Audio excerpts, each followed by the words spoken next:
Si Sakuta ay isang malungkot na bata na nagpapantasya sa loob ng 67 araw, ngunit nang makita niya ang isang kakaibang babae na nakasuot ng kuneho, bigla siyang nagkaroon ng lakas ng loob para suyuin siya. Nagsimula ang lahat nang nagbabasa si Sakuta ng libro sa aklatan, nang may isang magandang babae na nakasuot ng kuneho ang naglalakad-lakad. Malinaw na hindi siya nakikita ng ibang tao, at nang lumapit siya kay Sakuta, tinitigan niya ito, na ikinagulat ng babae dahil nakikita niya pala siya. Nakilala ni Sakuta ang babaeng ito bilang si Mai, isang senior sa kanyang paaralan at isang sikat na aktres na kasama sa listahan ni Didi bago kahit ano pa yon, pinapayuhan siya ni Mai na kalimutan ang nakita niya at huwag makialam sa kanyang buhay. Kinabukasan, sa eskwelahan, nakita ni Sakuta si Mai, at tinanong ang kanyang kaibigan, si Kun Ami, kung nakikita rin niya ito, at kinumpirma naman niya. Binanggit din ni Kun Ami na maraming klase ang pinalampas ni Mai sa simula ng semestre dahil sa kanyang pag-aartista, kaya wala siyang kaibigan ngayon at madalas malungkot. Sa sandaling yun, dumating ang kasintahan ni Kun Ami, si Saki, at hinayla siya palayo habang masama ang tingin kay Sakuta. Pagkatapos, hinarap ni Saki si Sakuta, sinasabihan siyang layuan si Kun Ami, dahil alam niyang masama siyang impluwensya dahil sa mga chismis tungkol sa kanya.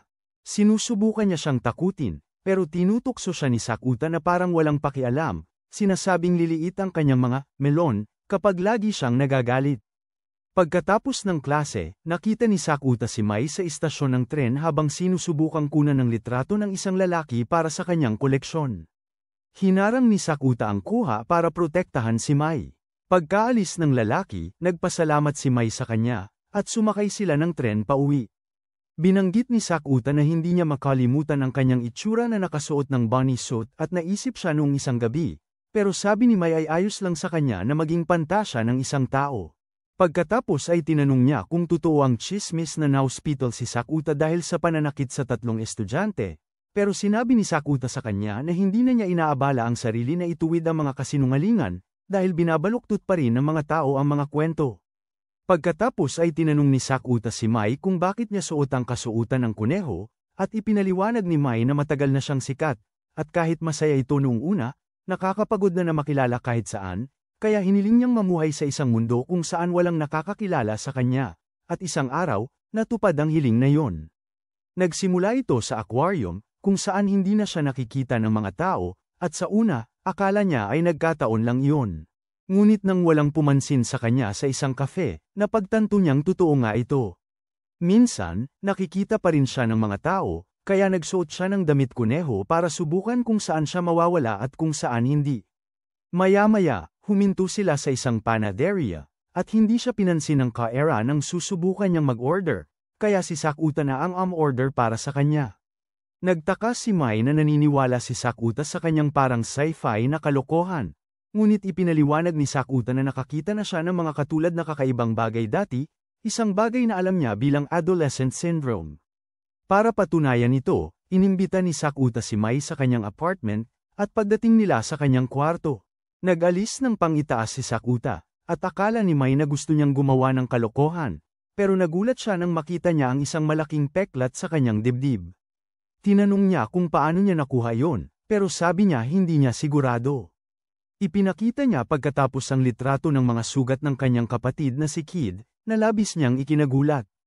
Ibinunyag niya na si Kid ay binubuli online noon, at isang araw, umuwi siya galing sa eskwela, at nakita niya na biglang nagkaroon ng mga kakaibang sugat sa kanyang katawan. Katulad din nito, nagising si Sakuta na may dugong hiwa sa kanyang dibdib at na-hospital, pero gumawa ang mga tao ng kwento na binugbog niya ang 3 lalaki at nasugatan siya sa proseso. Biglaan, pumasok si Kid sa silid at napagkamalan si Mai na babaeng nagbebenta ng aliw, kaya't siya ay nataranta. Pinakalma siya ni Sakuta at ipinakilala si Mai bilang kanyang nakatatandang kasama, ngunit nainggit si Kid dahil kinakailangan na ibahagi ng kanyang kapatid ang kanyang pagmamahal sa ibang babae. Nagulat si Mai na hindi siya kilala ni Kid, at ipinaliwanag ni Sakuta na ito ay dahil hindi nanunood ng telebisyon si Kid upang iwasan ang sindromang pang-adolesente, at itinapon pa niya ang kanyang smartphone dahil dito.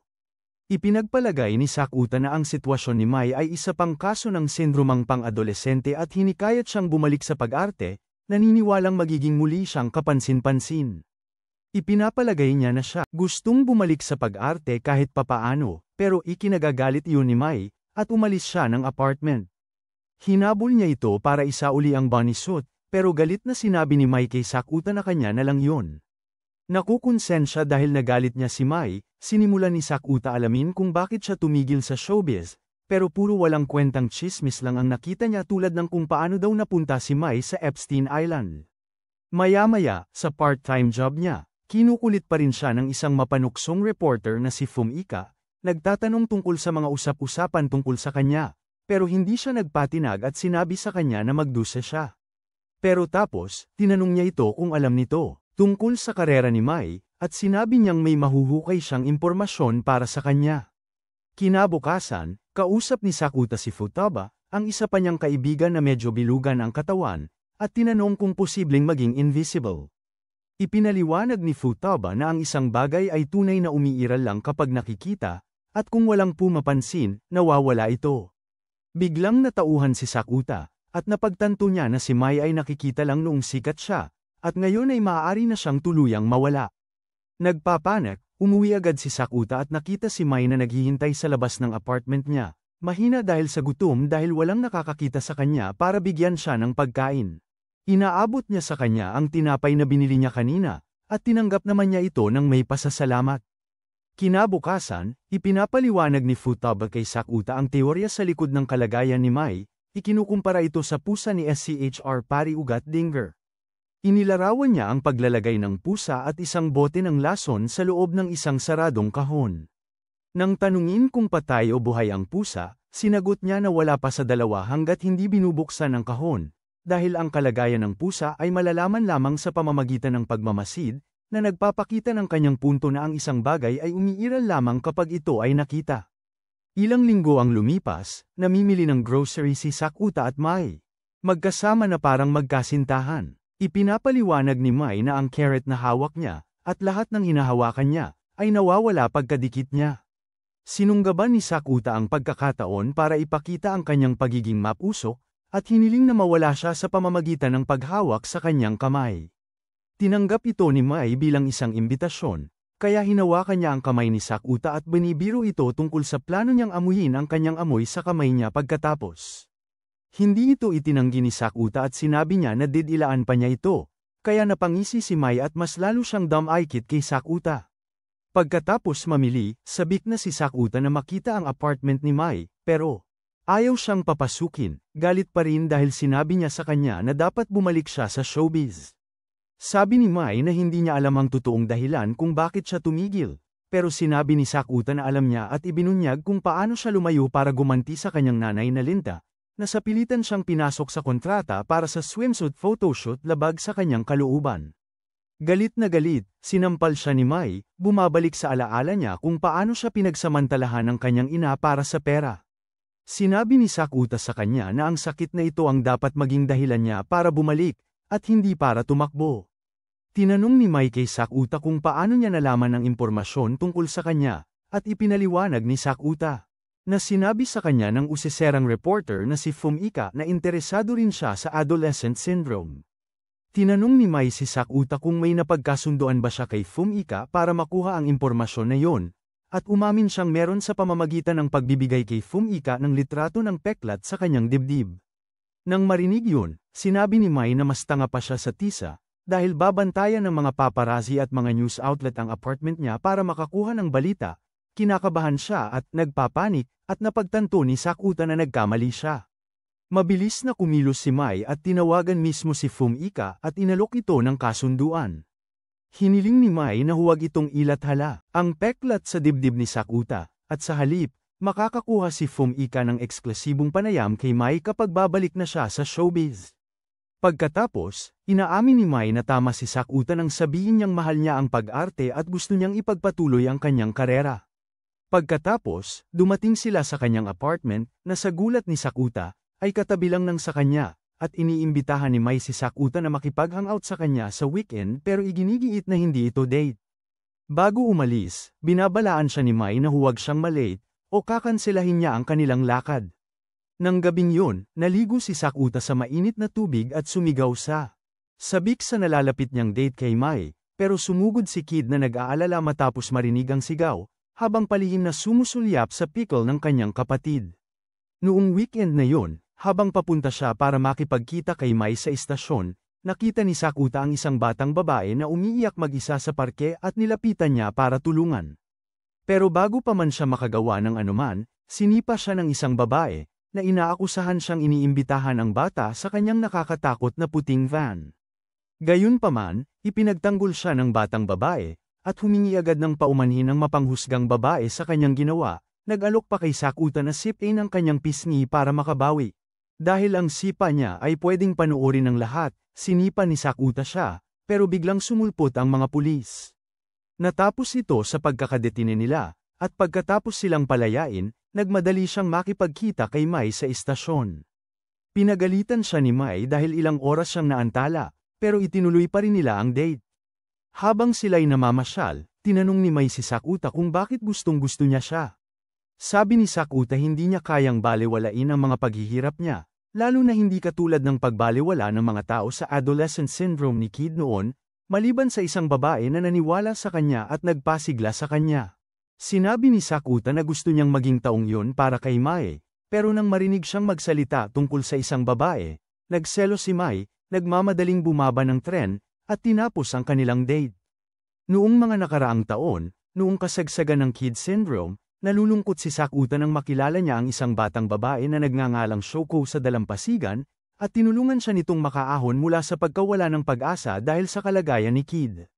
Sinadya ni Sakuta na mag-enroll sa parehong eskwelahan na pinasukan ni Shoko para makita niya ito, pero natuklasan niya na hindi pala ito nag-aral doon.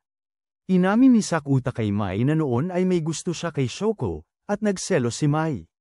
Sa sandaling yun, ang kay Mai, sumulpot ang ina matapos siyang kontake ni Mai para magkita, ngunit nang lumapit ang kanyang ina sa kanila, nilagpasan niya si Mai at kinausap si Sakuta, tila hindi nakikita ang kanyang sariling anak. Hinihingi ng ina kay Sakuta na ipaliwanag kung bakit siya pinatawag para magkita, at pilit na ipinapaalala ni Sakuta sa kanya na mayroon siyang anak na babae na nagngangalang Mai, ngunit hindi maalala ng babae. Sa pagkabigo, nagmura siya sa matandang babaeng ito dahil sa pagiging pabigat umano, ngunit pinigilan siya ni Mai, at umalis ang kanyang ina. Dahil sa pagkayamot, nilapitan ni Sakuta ang lahat at tinatanong kung naaalala nila ang magandang. Isang sikat na personalidad na nagngangalang Mai, pero wala ni isa sa kanila ang nakaalala sa kanya, kahit si Fumika nang tawagan niya ito. Nasira ang puso ni Mai, gusto na niyang sumuko. Pero ayaw sumuko ni Sakuta at iginigiit na magpatuloy sila sa paghahanap, sinasabing nandyan pa rin siya para sa kanya. Sabay silang sumasakay sa sunod-sunod na tren, sinusubukang maghanap ng sinumang nakaalala sa kanya. Dahil sa takot na makalimutan, biglang nagtanong si Mai kung naalala siya ni Sakuta, at buong pagmamahal na inalala ni Sakuta ang bawat detalye tungkol sa kanya mula sa maganda niyang itim na buhok hanggang sa kanyang cute na maliliit na daliri sa paa. Hanggang sa mapahiya si Mai at tuluyang tanggapin ang kamay niya. Kalaunan, nagpasya sila magpahinga sa isang hotel. Pupunta si Mai para maligo, at binabalaan si Sakuta na huwag sumilip, ngunit tinutokso siya ni Sakuta, na sinasabi na ang tunog ng tubig na dumadaloy sa kanyang makinis na balat ay maaaring magdulot sa kanya ng malakas na damdamin agad. Naiilang si Mai at pumunta sa banyo, habang sinasabi ni Sakuta kung gaano siya ka-cute. Tinawagan niya ang kanyang matalik na kaibigan, si Kun Ami, upang tanungin kung naaalala niya si Mai, inaasahan na hindi niya siya maaalala. Ngunit laking gulat niya, sinabi ni Kun Ami na naaalala niya siya. Kinontak ni Sakuta si Futaba upang itanong ang parehong tanong, at sinabi niya sa kanya na ang mga tao sa baka naalala pa rin siya ng paaralan. Maya-maya, dumaan sina Sakuta at Mai sa isang tindahan para bumili ng malinis na underwear at pang-iwas sa anumang mangyari para makasiguro lang. Sa kabila ng kanilang kakaibang sitwasyon, nag-e-enjoy sila sa kanilang tahimik na oras na magkasama. Nang gabing yun, hindi sila makatulog, kaya nagmungkahi si Mai na maghalikan sila, pero sinira ng idiot ang pagkakataon na mahalikan siya sa pisngi sa pamamagitan ng pagbibiro ng hindi maganda, kaya nawala ang pagkakataon niya para sa kanyang unang halik. Pero bago makatulog, pinasalamatan siya ni Mai sa hindi pagsuko sa kanya. Kinabukasan, nagising si Sakuta sa tabi ng napakagandang si Mai at sinisi ito sa pagpupuyat niya buong gabi. Habang lumilipas ang araw, mas maraming tao ang hindi na siya nakikita. Sa eskwelahan, tiningnan ni Mai kung naaalala pa siya ng kanyang mga kaklase, ngunit ibinalita ni Futaba kay Sakuta na mas marami pang nakalimot, kasama na si Kunami. Pagkatapos, dumaan ang babaeng sumipa sa pisngi niya sa parke, si Koga, at nang tanungin siya ni Sakuta tungkol kay Mai, nagtawanan lang sila ng mga kaibigan niya at tinawag siyang kakatwa dahil nagtatanong siya tungkol sa isang taong hindi naman daw totoo. Gamit ang buong loika niya, napagpasyahan ni Futaba na nakakalimutan ng mga tao tungkol kay Mai kapag nakatulog sila, at napagtanto ni Sakuta na muntik na siyang mapahamak sa pagtulog niya noong isang gabi, na sana'y naging dahilan para makalimutan niya si Mai. Pagkatapos ng klase, pumunta si Sakuta sa kanyang part-time job, ngunit lubos siyang abala, ang kanyang isip ay puno ng pag-iisip tungkol kay Mai at adolescent syndrome. Pagkatapos ng trabaho, huminto si Sakuta sa isang convenience store, bumili ng ilang energy drinks, at pinilit ang kanyang sarili na manatiling gising. Binuksan niya ang kanyang journal at isinulat ang lahat ng nangyari kung sakaling mawala ang kanyang memorya. Kinabukasan, mukhang pagod na pagod si Sakuta matapos magpuyat, at ang kanyang sirang. Ang pag-aalala ni Mai sa kanyang hitsura. Sabay silang naglalakad papuntang paaralan, umaasa pa rin si Mai na baka may makapansin sa kanya ngayon. Sa unang araw ng mga pagsusulit, nahihirapan si Sakuta na manatiling gising. Maya-maya, nang makasalubong niya si Futaba, napagtanto niya na nakatulog ito at hindi na maalala si Mai, kaya naiwan siyang mag-isa para harapin ang sindromeng ito. Nang gabing yun, patuloy siyang lumalaban sa antok, naghahanap ng todo ng kasagutan. Habang lumilipas ang mga araw, lumalala ang kanyang kalagayan, at napansin ni Mai ang kanyang matinding pagpupunyagi para iligtas siya. Maya-maya, nang susubukan ni Sakuta na bumili ng mas maraming energy drinks, nahuli siya ni Mai at iginiit na tinutulungan siyang mag-aral. Pumayag siya, pero kung susuot lang daw niya ang costume ng kuneho, at si Mai naman ay pabiro siyang pananggakuan ng gantimpala sa anyo ng isa pang date. Kaya nagsimula silang mag-aral ng magkasama, at ginamit siya ni Mai bilang halimbawa para ipaliwanag ang pagkakaiba ng seguridad at garantiya sa Japanese. Hindi napigilan ni Sakuta na tuksuhin siya, kaya nakatikim siya ng hampas ng libro niya. Pero, pagkalipas ng ilang oras, si Sakuta ay nagsimulang antukin, at pilit na nagpupumiglas na manatiling gising, pero ibinunyag ni Mai na naglagay siya ng pampatulog sa inumin niya.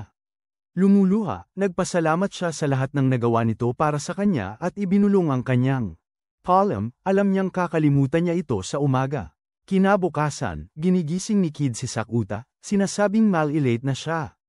Habang bumabangon siya, isang kasuutan ng kuneho ang nahulog mula sa kama, at agad na ipinagpalagay ni Kid na binili niya ito para isuot niya at tulungan siyang magpakaabala, na ikinagulat niya.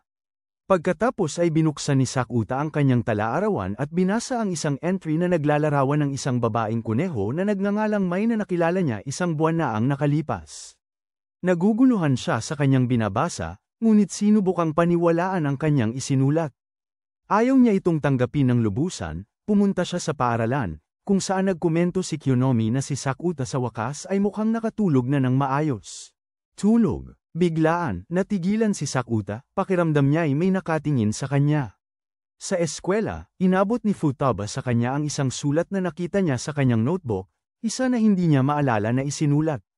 Sinasabi nito kung paano ang pag-iral ay nakadepende sa pagiging napapansin, at para maging tunay ang isang tao, kailangan siyang kilalanin ng iba. Hinihikayat ng sulat si Sakuta na lumikha ng dahilan para maalala siya ng mga tao. Habang nag-e-exam, nahirapan si Sakuta sa pagkakaiba ng seguridad at garantiya ng biglang bumuahan ng alaala ng isang babaeng kuneho sa kanya. Naalala niya si Mai, at kung gaano niya ito kamahal para sa kanya, at nagsisimulang tumulo ang mga luha sa kanyang mga mata. Dahil sa labis na damdamin, biglang lumabas si Sakuta ng silid-aralan, determinado na ipaalam sa lahat ang katotohanan at ipaalala sa kanila ang babaeng kanyang mahal. Ang babaeng yun na nang-aasar sa kanya, namumula kapag inaasar din, at nagnakaw ng kanyang puso. Sa isang malawak na lugar, naglakas loob siya at sumigaw ng buong lakas na mahal niya si Mai Sakurajima. Akala ng mga tao ay biro lang yun at hindi siya pinansin, ngunit patuloy siyang sumisigaw ng paulit-ulit, ipinapahayag kung gaano niya kamahal ito, kung paano niya gustong gugulin ang kanyang buhay kasama ito, kung paano niya gusto. Tumanda sa piling niya. Ayaw niyang baliwalain siya ng mga tao. Ang mga kaklase niya ay nagsilabasan mula sa kanilang mga silid para panoorin ang napakatapang na pag-amin na ito kay John Cena, pero bigla na lang, lumitaw si Mai. Tumakbo siya papunta sa kanya at sinampal siya ng malakas dahil nakalimutan siya. Sabi niya hinding-hindi niya siya mapapatawad, pero niyakap siya ni Sakuta, ayaw siyang bitawan. Tinapakan ni Mai ang paa niya, at naramdaman ni Sakuta ang sakit pero mas hinigpitan pa ang yakap. Tinitigan ang kanyang mga mata, sinabi niya sa kanya hindi lang na gusto niya siya, kundi talagang mahal niya siya. Sabi ni Mai ulitin niya ulit pagkalipas ng isang buwan, dahil ayaw niyang sagutin ang kanyang nararamdaman habang nababahala, at nangako si Sakuta na uulitin niya ito araw-araw. Dahil nakatingin silang lahat, isinigaw ni Mai na ang mga tsismis tungkol kay Sakuta na nagpapa-ospital ng mga estudyante ay kasinungalingan. Nag-aalala si Sakuta sa magiging reaksyon ng guro, pero sinabi ni Mai na haharapin niya ito kasama niya. Pagkalipas ng isang linggo, bumalik sa normal ang buhay, at tinawag ni Konami at Futaba si Sakuta na isang tunay na matapang dahil matapang niyang sinuway ang nakasanayan at nagtapat sa babaeng mahal niya. Isang umaga ilang linggo ang nakalipas, pinapanood ni Kid ang balita sa umaga kung saan tinalo ng Japan ang Germany sa football. Sa eskwela, pinagtawanan ni Konami ang gupit ni Sakuta habang si Futaba sumasali sa usapan. Tuwing pananghalian, dinadalhan ni Mai si Sakuta ng lutong bahay na pagkain matapos niyang tuksuhin ito dahil sa pagiging masamang magluto. Magkasama silang umupo, at pagkatapos ng ilang linggong pagsasabi ni Sakuta na mahal niya ito, tinanong ni Sakuta si Mai kung pwede ba siyang maging kasintahan. Hindi niya pinansin ang tanong, sinasabing sawa na siyang marinig itong sinasabi na mahal siya nito. Agad niyang binago ang usapan at binanggit na nakakuha siya ng isang papel sa pag-arte na may kasamang eksena ng halikan. Nagulat si Sakuta, nagpupumilit na tanggihan niya ito dahil ang labi niya ay sa kanya lamang dapat humalik. Sabi ni Mai na ayos lang yun dahil naghalikan na sila, pero nang sabihin ni Sakuta na hindi niya maalala, nadismaya si Mai. Tinanong niya kung gusto pa niya ng isa pang halik, at agad siyang sumang-ayon. Sinabi ni Mai na ipikit niya ang kanyang mga mata, at ginawa naman niya, sa pag-aakalang mawawala na ang kanyang unang halik, ngunit lumapit si Mai at biniro siya, na ikinadismaya niya. Pagkatapos pakalmeyan siya, ipinaliwanag niya na ang halik sa papel ay hindi kanya, kundi ibang aktres ang gagawa nito. Nalungkot si Sakuta matapos siyang lokohin at hindi seryosohin, kaya sinabi niya kay Mai na unti-unti na siyang nawawala ng pag-ibig. Ikinagulat iyon ni Mai, at nagmamakaawa siya sa kanya na huwag hayaang mangyari yun. Nang marinig yun, sinamantala ni Sakuta ang pagkakataon na tanungin ulit kung magiging kasintahan niya siya. Habang namumula ng husto, pumayag si Mai na maging kasintahan niya. Kinabukasan, muling pinapanood ni Kid ang parehong balita tungkol sa pagkapanalo ng Japan laban sa Germany sa football. Napansin ni Sakuta na may kakaiba, ngunit hindi yun napansin ni Kid. Sa paaralan, muling kinukutya ni Konami ang gupit ni Sakuta, at sumali rin si Futaba sa parehong paraan, na nagdulot ng pagdududa kay Sakuta, ngunit nang tanungin, iginiit ni Konami na ngayon lang sila nag-uusap ng ganoon. Habang nagpapatuloy ang araw, napagtanto ni Sakuta na lahat ay paulit-ulit na nangyayari. Sa pananghalian, kasalo na naman niya si Mai, at nang sumagot itong katulad kahapon, inunahan niya ito sa pamamagitan ng pangungulit at diretsahang pagtatanong kung pwede ba siyang maging kasintahan nito ulit, na nakuha rin ang parehong sagot. Pagkatapos, nakita ni Sakuta ang isang lalaking nambabastos kay Koga, nag-aalok na ipakita sa kanya kung ano ang kanyang gintong pipino, ngunit binaliwala ito ni Sakuta at naglakad palayo. Kinabukasan, umulit ang parehong mga pangyayari, na nagpapatunay na may time loop. Humingi ng payo si Sakuta kay Futaba, at hinala niya ang klasikong adolescent syndrome. Ipinakilala niya ang konsepto ng demonyo ni Laplace, isang nilalang na kayang hulaan ang kinabukasan sa pamamagitan ng pag-alam sa posisyon ng bawat atomo. Hinala nila na may ibang gumaganap bilang demonyo ni Laplace maliban kay Sakuta, na inuulit ang araw upang ayusin ang isang bagay na patuloy na nabibigo. Sinimulan ni Sakuta ang pagmasdan ng mga tao at napansin niyang kakaiba ang kilos ni Koga. Nang harapin niya ito, napagtanto niyang siya pala yun. Tinanong niya kung ilang beses na niyang inulit ang parehong araw, at si Koga, na nakahinga ng maluwag na may nakapansin, ay umamin na wala siyang ideya kung ano ang nangyayari. Tinanong ni Sakuta kung may masakit bang nangyari kamakailan at iminungkahi ang adolescent syndrome bilang Dahilan, ngunit binabaliwala ito ni Koga. Bigla, hinayla niya si Sakuta sa ilalim ng mesa para magtago sa isang tao. Nanatili silang tahimik hanggang sa umalis ang lalaki. Ipinaliwanag ni Koga na ang lalaki ay si Masawa, na may matinding pagtingin sa kanya ang kaibigan niyang si Rena. Ngunit alam ni Koga na interesado si Masawa sa kanya, at nagdedeyate lamang ito para maglibang, na ikinaiinis niya. Gayunpaman, alam niya na kung tatanggihan niya ito, maaaring ilayo siya ng kanyang mga kaibigan. Habang nag-uusap sila, bumalik si Masawa at nakita silang magkalapit. Ilang sandali pa, dumating si Mai at nakita sila sa ganong sitwasyon. Sinubukan ni Sakuta na magpaliwanag, pero nagdabog si Mai at umalis.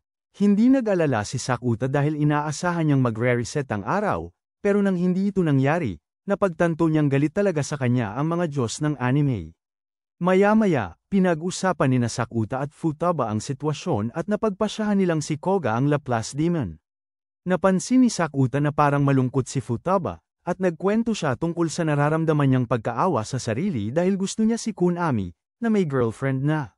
Binalaan niya si Sakuta na kung maaaring mali ang pagkakaintindi ni Mai sa nangyari kay Koga, maaari ring magkamali si Masawa, na magiging dahilan para maulit ang loop at mapanganib na naman si Koga. Maya-maya pa, sumama si Koga kina Sakuta at Kunami sa kanilang part-time job. Bilang isang bagong empleyado, sa loob ng shift, kinukulit ng mga usisero, mapanghimasok na kaibigan ni Koga si Sakuta tungkol sa pagiging kasintahan niya, na humahantong sa mga kakatwang hindi pagkakaunawaan. Kalaunan, hinihiling ni Koga kay Sakuta na magpanggap na kasintahan niya, ngunit tumatanggi siya. Sinasabi ni Sakuta sa kanya na mag-focus sa syndrome, ngunit hindi siya pinapansin ni Koga at nakikiusap na magkunwari silang magkasintahan sa loob ng ilang buwan.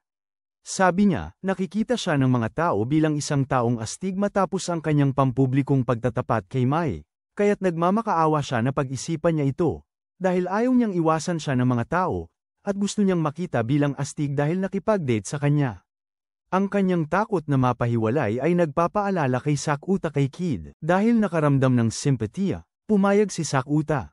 Hindi nag-aksaya ng oras si Koga at agad siyang inimbita sa isang date para patunayan sa kanyang mga kaibigan na kaya niyang humawak ng pag-ibig. Maya-maya, habang naliligo, napaisip si Sakuta, iniisip kung ano kaya ang magiging reaksyon ni Mai sa nangyari. Ngunit naputol ang kanyang pag-iisip nang makita niya si Mai na bida sa isang bagong commercial ng soft drink. Ilang sandali lang, dumating ang totoong Mai sa kanyang apartment, hinihingi ang paliwanag sa nangyari sa kanila ni Koga. Bahagyang pinahiga ni Mai si Sakuta, na parang nagpapakita ng pagsunod. Habang nakaupo siya sa kama, pagkatapos ng kanyang paliwanag, sinabi niya sa kanya na naiintindihan niya ang sitwasyon, pero pinaghihinalaan pa rin niya na may itinatago ito. Ipinaliwanag ni Sakuta na ang pinagdadaanan ni Koga ay nagpapaalala sa kanya kay Kid, at ayaw niyang mapunta si Koga sa kalagayan na mag-isa at tinanggihan tulad ng kanyang kapatid noon. Pinayagan ni Mai si Sakuta at hinayaan siyang magpanggap na nakikipag-date kay Koga, pero bago yun, hiniling niya kay Sakuta na patunayan na tapat ito sa kanya. Sinubukan itong ipakita ni Sakuta sa pamamagitan ng ginawa ni Johnny Sins, pero sinipa siya ni Mai bago pa man siya magpabeya. Nang imungkahi niyang mag-date sila, tinanggihan siya nito dahil sa trabaho. Sa halip, iniabot niya sa kanya ang isang bag na naglalaman ng damit, sinasabi na binili niya ito para kay Kid, umaasang magbibigay ito sa kanya ng inspirasyon. Pagbukas ni Sakuta ng pinto, nakatayo doon si Kid, sinusubukang makinig sa usapan nila. Pinapasok niya ito at binigay ang damit para isuot. Isinuot ni Kid ang damit, nagpasalamat kay Mai, at natutuwang nagtanong kung pwede siyang maging hipag nito. Pagkatapos, nagpasalamat si Sakuta kay Mai dahil sa pagiging mabait sa kapatid niya, pero binalaan siya ni Mai na ingatan niya ang sarili at bantayan si Koga, dahil sa kanya lang ang halimaw na yun. Kinabukasan, tinanong ni Sakuta si Kunami tungkol kay Masawa at nalaman niyang isa palang napakasamang tao si Masawa, na mayroon ng girlfriend at ginagamit lang ito para sa ano. Nag-aalab, gusto ni Sakuta na higaitan siya sa pamamagitan ng pagiging malambing kay Koga. Kalaunan, nang makita niya si Koga, nagsimula si Sakuta sa pagpuri sa kanya bago ang kanilang kunwaring date. Hinihingi niya ang numero ng kanyang telepono, ngunit mayabang niyang sinabi na wala siyang telepono, na ikinagulat niya, dahil hindi niya maintindihan kung paano siya nakakaraos ng walang telepono. Pagkatapos, sa tren, humikab si Koga at nang tanungin, sinabi niya na pagod siya sa magdamag na pakikipag-usap sa kanyang mga kaibigan at panunood ng mga video ng kanyang mga kaibigan. Ipinadala sa kanya. Tinawag siya ni Sakuta na tanga sa paggawa noon, pero iginiit ni Koga na kailangan niyang sumunod sa uso para hindi mapag-iwanan. Pagkatapos, bumisita sila sa isang aquarium, kumuha ng mga litrato kung saan parang walang buhay si Sakuta, at tumingin sa mga penguin. Sabi ni Koga, si Sakuta ay parang penguin na walang pakialam kung pagtawanan, pero napagtanto niya na siya ang kabaligtaran, bilang isang taong masyadong nagmamalasakit. Pagkatapos nito, nagkwento si Koga tungkol sa kanyang nakaraan, sinasabing dati siyang simpleng manamit at nagbago lang ng estilo pagkatapos lumipat sa Tokyo para makisama. Kahit gusto niya ang kanyang bagong sarili, pakiramdam pa rin niya ay nagpapanggap siya, pero tiniyak ni Sakuta sa kanya na siya ay kung sino man ang gusto niyang maging at dapat niya itong yakapin. Habang naglalakad sa dalampasigan, nakasalubong nila ang isang nawawalang batang babae na nagngangalang Yoniyama na naghahanap ng kanyang nawawalang PC ng telepono. Nag-alok si Koga na tumulong, pero tumanggi si Yoniyama dahil hindi siya kabilang sa sikat na grupo ng mga babae ni Koga. Hindi siya pinansin ni Sakuta at Koga at tumulong pa rin. Mabilis na nakita ni Sakuta ang PC, at dali-daling kinuha ito ni Koga, kaya nabasa siya.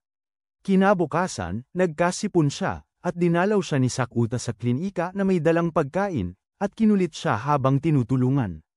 Nang tanungin ni Koga kung bakit, pumayag siyang tulungan siya, sinabi ni Sakuta na mukha siyang nag-aalala. Sinabi niya sa kanya na dapat sana'y nagpahinga na lang siya sa bahay, ngunit nagpumilit siyang pumasok sa paaralan, ayaw niyang maiwan sa mga pinakabagong uso, kahit isang araw lang. Iginigiit ni Koga na kakaiba si Sakuta dahil hindi siya nagmamalasakit sa mga taong galit sa kanya, ngunit naniniwala si Sakuta na kailangan niya lang ng isang taong magmamahal sa kanya para maging okay ang buhay, at tumagos yun kay Koga. Ilang araw ang lumipas, binigyan ni Koga si Sakuta ng mga peras bilang ganti sa pagkaing nakuha niya para sa kanya, at nagbiro siya tungkol sa kung paano niya iisipin ang mga peras niya habang kinakain niya ito mamaya. Kalaunan, sa trabaho, tinanong ni Koga si Sakuta tungkol kay Mai, at sinabi ni Sakuta na magkasama na sana sila kung hindi lang dahil sa nakakainis na pag-uulit ng oras. Nang tanungin ni Koga kung nasabi na ba ni Mai na mahal siya nito, napagtanto ni Sakuta na hindi pa. Nang gabing yun, tumawag si Mai para lang marinig ang boses niya, at tuwang-tuwa siya.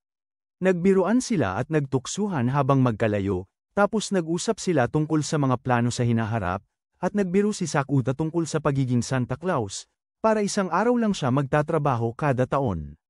Kinabukasan, binisita ni Konami si Futaba, na ikinapula niya, at nang pumasok si Sakuta para makita ang eksena, agad siyang umalis, na ikinataranta ni Futaba.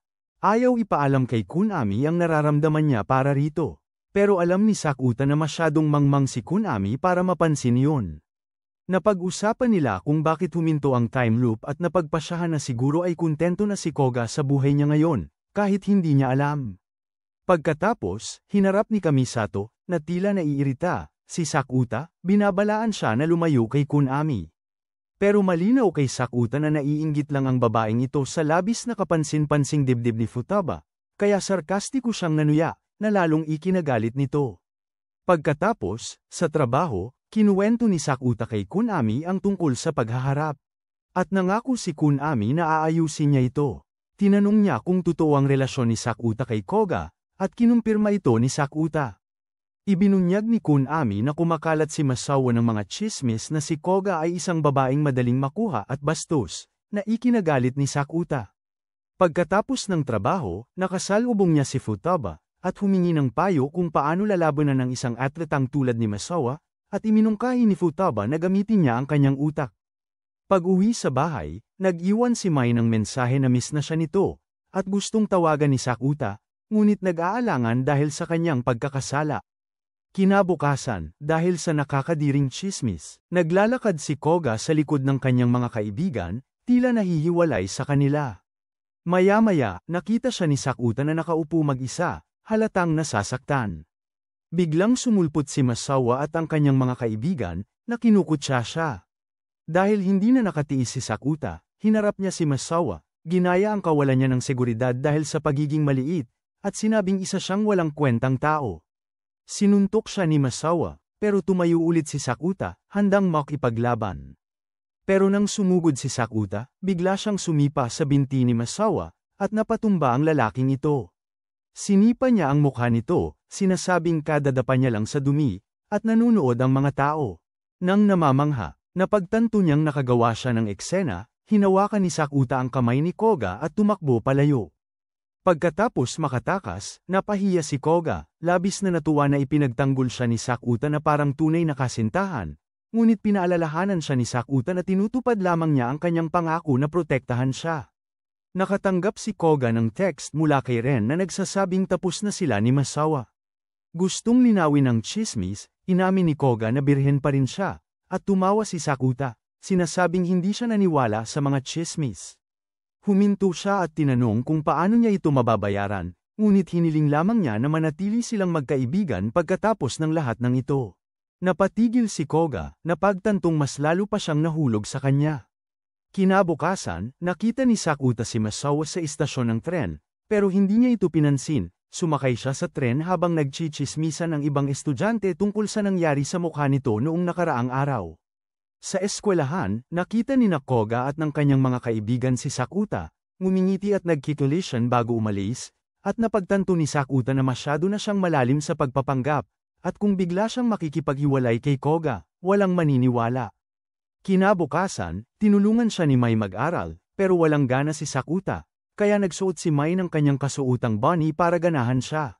Nang motibasyon, nang tanungin niya kung bakit ang bait niya, inamin ni Mai na humanga siya nang makita siyang ipinagtanggol si Koga at talunin si Masawa, at ipinahayag na naroon siya nang nangyari yun. Kinabukasan, nag-date sina Sakuta at Koga para pumili ng mga swimsuit, pero binibiro siya ni Sakuta, sinasabing wala siyang figure para doon. Nagtanong si Koga tungkol sa relasyon niya kay Mai at sinuportahan pa sila, pero pinaalalahanan siya ni Sakuta na dahil sa kanya, nawala ang pagkakataon niya kay Mai. Napag-usapan nilang tapusin na ang kanilang peking relasyon pagkatapos at nakaisip si Koga ng planong hihiwalayan niya si Sakuta matapos malaman na sobra pa rin siyang nagkakagusto. Kasama si Mai, para maging kapanipaniwala. Lumipas ang mga araw at sinisimula ni Sakuta ang kanyang umaga sa paggising sa kanya ni Kid. Nang tanungin tungkol sa mga plano sa bakasyon sa tag-init, sinabi niya na tulad ni Brock Lesnar, kakain siya, matutulog, magpapahinga, at uulitin ito. Pagkatapos, dumating ang araw ng huling kunwaring date, at handa na siyang tapusin ang lahat kay Koga. Sa beach, dumating si Koga para sa kanilang huling date, at hindi maiwasan ni Sakuta na tuksuhin siya. Todo na siya, tinatawag siyang cute at pinapapula siya ng todo. Kumain sila ng inihaw na mais, nagtampisaw sa tubig, gumawa ng sandcastle, at naghati sa ice shave. Taos-pusong nagpasalamat si Koga sa kanya, at nagpaalam, opisyal na tinatapos ang kanilang maikling panloloko na relasyon, at hinihiling niya ang swerte sa kanya sa panliligaw kay Mai. Kinabukasan, ginayang ulit ni Kid si Sakuta, pero napansin niya na nagsimula ulit ang araw. Nagmamadali siyang tanungin si Koga kung naranasan din niya ang pag-uulit, pero sabi nito hindi, kaya naguluhan siya. Kumonsulta siya kay Futaba, na naghinuha na nagsisinungaling si Koga. Ipinaliwanag ni Futaba na maaaring sinasadya ni Koga na ulit-ulitin ang araw para makasama siya hanggang mahulog siya sa kanya. Nauwi si Sakuta sa pag-uulit ng kaparehong date sa beach ng mais, tubig, mga kastilyong buhangin, at halo-halo pa ulit-ulit na parang si Sub-Zero mula sa Re:Zero. Sa ikaapat na pag-uulit, sigurado na siyang nagsisinungaling si Koga, kaya sa pagkakataong ito, binabago niya ang plano at dinadala siya sa ibang namamasyal sila, kumakain ng merienda, at bumibisita sa isang templo. Sumulat si Sakuta ng isang peking hiling ng pag-ibig, binabalaan si Koga na isusumpa siya kapag nagsinungaling siya sa mga Diyos, kaya nagpapanak siya at isinulat din ang kanyang pangalan, at isinabat ni Sakuta ang hiling para sa kanya. Nang hilingin ni Koga na bumalik sa dalampasigan, tumanggi si Sakuta, hinihingi na tumigil na siya sa pagsisinungaling. Siya, nagkukunwari na hindi niya alam ang ibig sabihin nito, ngunit direkta siyang nagsalita, sinasabing ang pagmamahal niya kay Mai ay hindi magbabago, kahit na pagkatapos ng 1,000,000 date kasama siya. Nagsimulang bumuhos ang ulan, at napaiyak si Koga. Ipinagtapat niya na talagang naniwala siyang mababago niya ang puso ni Sakuta sa pamamagitan ng pag-uulit ng date. Sinabi niya na sa una ay gusto niyang suportahan ang pagmamahal nito sa ibang babae, ngunit lalo lamang siyang nahulog dito sa bawat pag-ulit ng loop. Inamin niyang nasasaktan siya dahil alam niyang isa lamang siyang pabigat sa kanya, at kay Mai dahil alam niyang si Mai ang mahal niya, hindi siya. Sa pamamagitan ng luha, sinisisi ni Koga si Sakuta dahil masyado siyang mabait sa kanya, ngunit sinabi ni Sakuta na itigil na niya ang paglilihim sa sarili at sabihin kung ano talaga ang nararamdaman niya. Habang nanginginig, sa wakas ay isinigaw ni Koga ang katotohanan na mahal niya ito, na sinira ang paulit-ulit na pangyayari. Kinabukasan, muling tinalo ng Japan ang Germany sa football, at napagtanto ni Sakuta na na-reset ni Koga ang lahat. Sa paaralan, inulit niya ang kanyang pagtatapat kay Mai. Malamig itong sumagot, ngunit ginawa ni Sakuta ang parehong paraan tulad ng dati, na humantong sa parehong matamis na resulta na napapula si Mai at pumapayag na maging kanyang katuwang. Pagkatapos, ginulat siya ni Sakuta sa tanong kung ano talaga ang nararamdaman niya para sa kanya, at sumagot si Mai sa pamamagitan ng paghalik sa kanyang pisngi, na nagpapatunay sa kanyang pagmamahal. Pagkatapos noon, nakita ni Sakuta si Koga kasama si Masawa, pero sa pagkakataong ito, buong tapang niya itong tinanggihan, sinasabing may mahal na siyang isang tiyak na loko-loko na may taglay na pagiging astig. Nang tanungin ni Sakuta kung sino ang tinutukoy niya, inamin niya na ito ay siya at pabirong sinabi na may utang siya dito dahil sinira niya ang kanyang buhay panlipunan. Nangako si Sakuta na mananatili siyang kaibigan, at ngumiti siya dahil doon. Kalaunan, habang nakikipag-usap kay Futaba, napansin ni Sakuta si Koga na naglalakad pa uwi mag-isa, hanggang sa makita niya itong makakilala ng mga bagong kaibigan na pahahalagahan siya kung sino siya talaga. Ipinapalagay ni Futaba na sina Sakuta at Koga ay nagkaugnay ng magbanggaan ang kanilang mga atomo. Nagbibiro si Sakuta tungkol sa pagsipa kay Koga, at hinihiling ni Futaba na makita ang kanyang malambot na puwet para sa kanyang pananaliksik upang patunayan ito. Pagkatapos, sa wakas ay nakauwi na si Sakuta kasama si Mai, na opisyal ng magkasintahan. Habang naglalakad sila sa ulan, nadaanan nila ang isang misteryosong batang babae na pinoprotektahan ng isang pusa sa ilalim ng kanyang payong. Huminto si Sakuta para tumulong at gulat na natanto na ang babae ay walang iba kundi si Shoko. Ang pagtatagpo ay nagpapaalala kay Sakuta noong una silang nagkita sa dalampasigan. At habang masiglang kinakausap siya ni Shoko, patuloy namang tinataboy ni Sakuta si Shoko. Gayunpaman, hindi nagpatinag si Shoko, at iyon ang naging sandali na nagbago ang lahat para sa kanya. Nagising si Sakuta at nakita si Kid at pinaalalahanan siya na siya ang kapatid niya, hindi ang ama ng anak niya. Lumipas na ang mga linggo mula nang magkita silang muli ni Shoko, ngunit napagtanto niya na iba ang bersyon na ito niya. At tila hindi siya nakikilala ng Shoko na dating nakakakilala sa kanya. Simula nang magkita sila, regular na dumadalaw si Shoko sa bahay ni Sakuta para makita ang pasang iniligtas niya, na pinili ni Sakuta na para ampunin upang samahan ng isa pa niyang pusa. Pinapanood ni Kid ang dalawa habang nagseselos, naghihinalang gusto ni Sakuta na kumuha ng isa pang nakababatang kapatid para palitan siya, at kahit sinisiguro ni Sakuta na siya lang ang nakababatang kapatid niya. Balak ni Kid na pag-aralan ang mga paraan para talagang mahalin siya ng kanyang nakatatandang kapatid. Dahil sa kuryosidad, tinanong ni Sakuta si Shoko kung mayroon siyang nakatatandang kapatid na babae na kaakit-akit, o kaya'y mas kaakit-akit pang ina na parang siya ang hitsura. Ngunit nang sabihin ni Shoko na wala siyang kapatid, nagpa siya si Sakuta na kausapin si Futaba tungkol dito. Sa ibang lugar, kumukuha ng mga litrato si Futaba para simulan ang kanyang OnlyFans account nang tawagan siya ni Sakuta. Kapag nagkita sila, nabigla si Sakuta sa laki ng ipinagbago niya at kung gaano siya kaganda nang wala ang kanyang salamin at nakalugay ang buhok. Tinanong niya ang tungkol sa kanyang uniforme, at sinabi niya na kailangan niyang pumasok sa eskwela para masiguro na mananatiling aktibo ang kanyang club at hindi ito masara. Sinabi naman ni Sakuta na nakilala niya si Shoko, na ikinagulat niya dahil totoo pala ito. Ngunit ipinaliwanag niya na ang Shoko na nakilala niya ay iba sa Shoko na kanyang inibig. Sinabi niya na may mga alamat na nagsasabing lahat ng tao ay mayroon kakambal, ngunit tiniyak niya kay Sakuta na hanggat walang masamang nangyari. Hindi dapat mag-alala si Sakuta at dapat ipagpatuloy ang kanyang buhay. Nadaanan nila ang isang poster para sa isang pagdiriwang ng paputok, na nagpapaalala kay Sakuta tungkol sa parehong pinuntahan nila ni Konami at Futaba, at nagmumungkahi na pumunta silang muli. Ngunit sa pagkakataong ito, Magsuot si Futaba ng kimono para mapansin ni Kunami at ilayo siya sa kanyang nakakasamang kasintahan.